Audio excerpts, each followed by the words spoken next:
Yugi Bros! What's up, my Yugi Bros? Today we have another duel video, post Trials of the Kingdom format, and we are bringing you Skull Servants versus Relinquish. We're trying out Relinquish again with one of the sneak peek skills, the Emma skill, Ritual Ceremony. It says when you, once per duel, you can reveal a ritual monster in your hand and add a ritual spell from your deck to your hand. That can be used to ritual summon that monster. It's kind of like a one-sided dragon collar. Obviously, it's not nearly as good, but this deck never really had a skill that was really good for it specifically, so we figured we'd try it out. Our opponent's using Skull Servants, and they are using Servants of the Fallen King. Once per turn, you can send a level 3 or lower zombie normal monster from your deck to the graveyard. Obviously, you're going to send Skull Servant as fast as possible, and try to get your kings out there as fast as possible with big beefy attack points.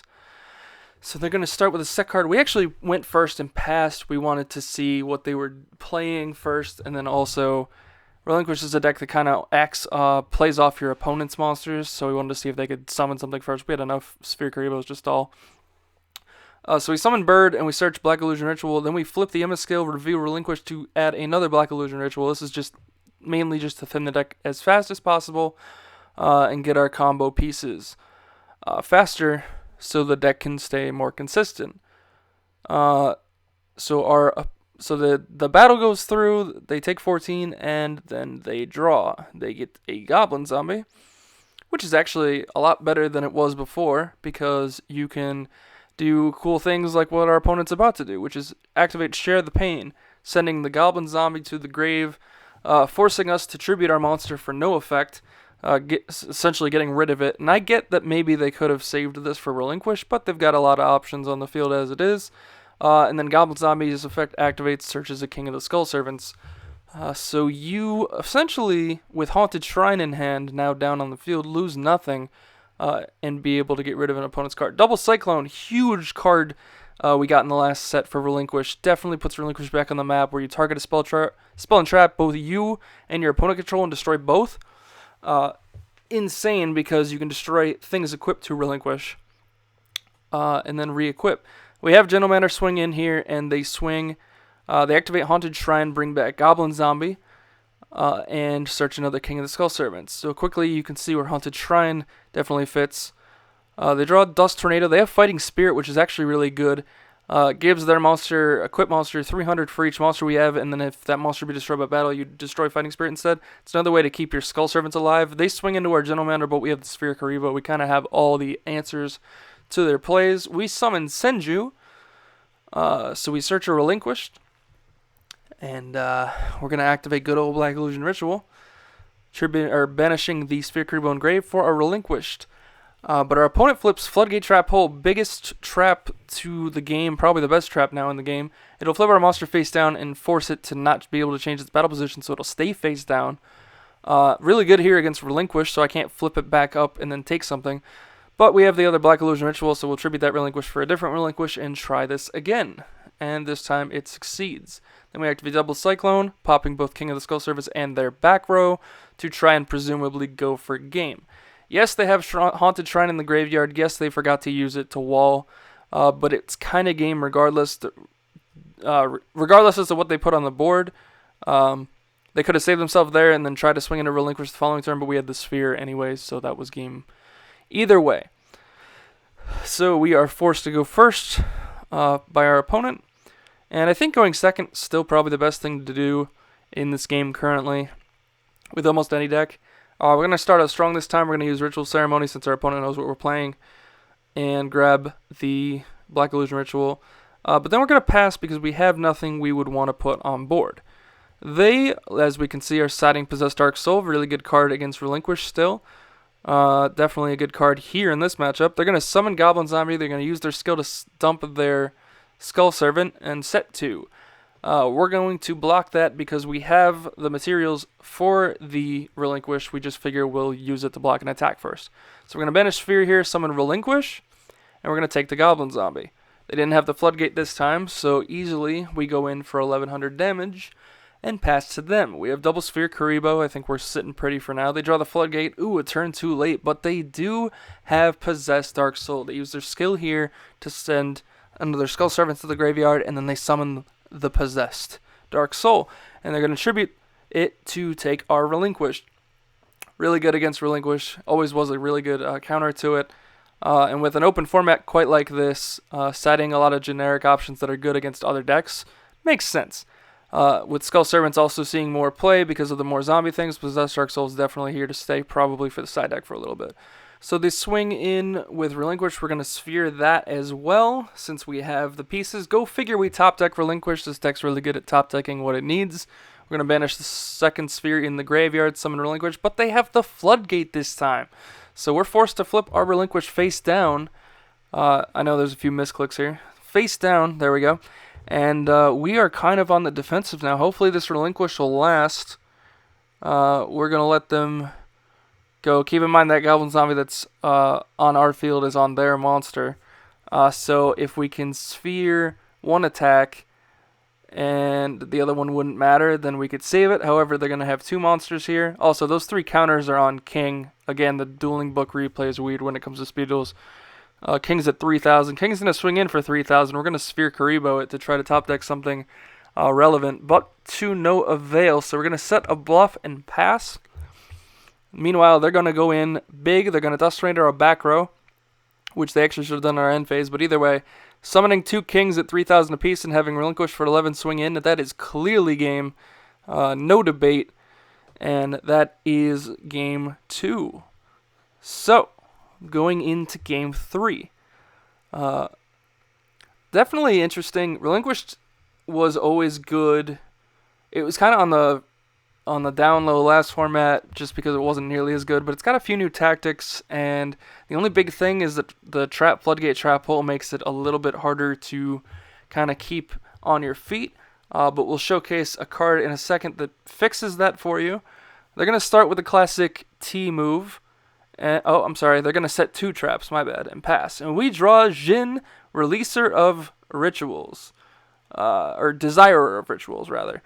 This card makes it so if you use it as the tribute for Relinquish, your ritual monster is unaffected by traps, and you can banish this in your grave to use it as a tribute. Kind of saw it play in the beginning of the format, the Attack from the Deep format when it first came out, and then fell out of favor really quickly.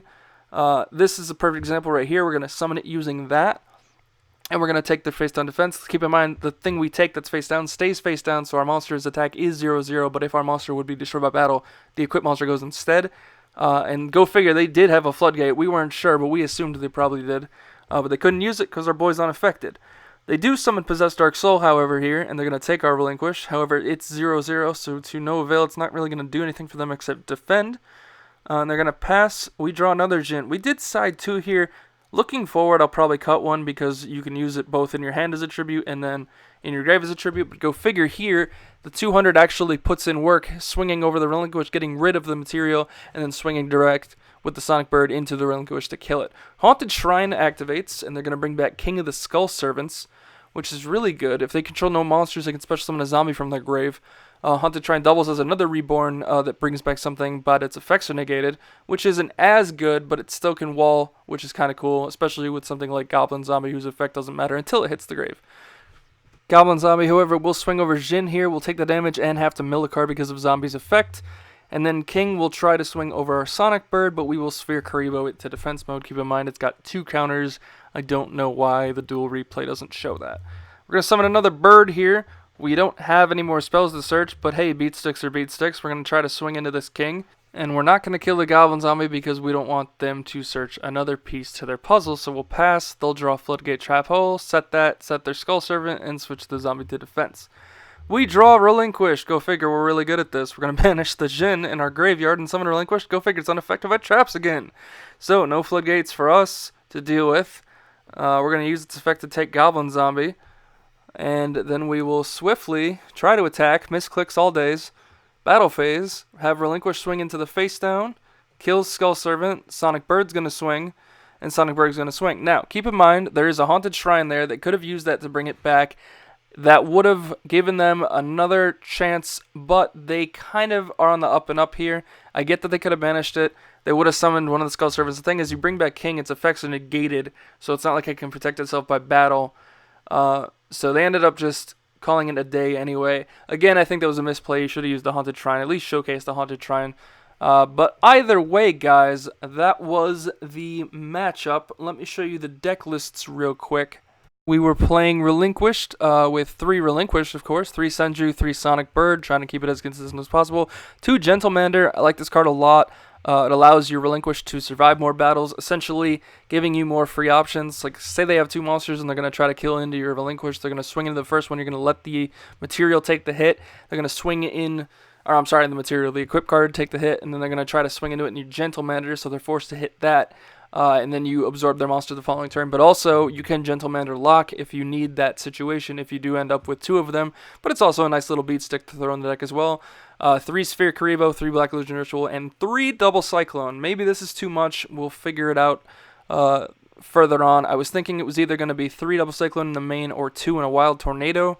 Again, we might actually main the Jin depending on how Floodgate Trap Hole shapes up to be this format, which we assume is going to be pretty relevant for most of the format, if not all of it.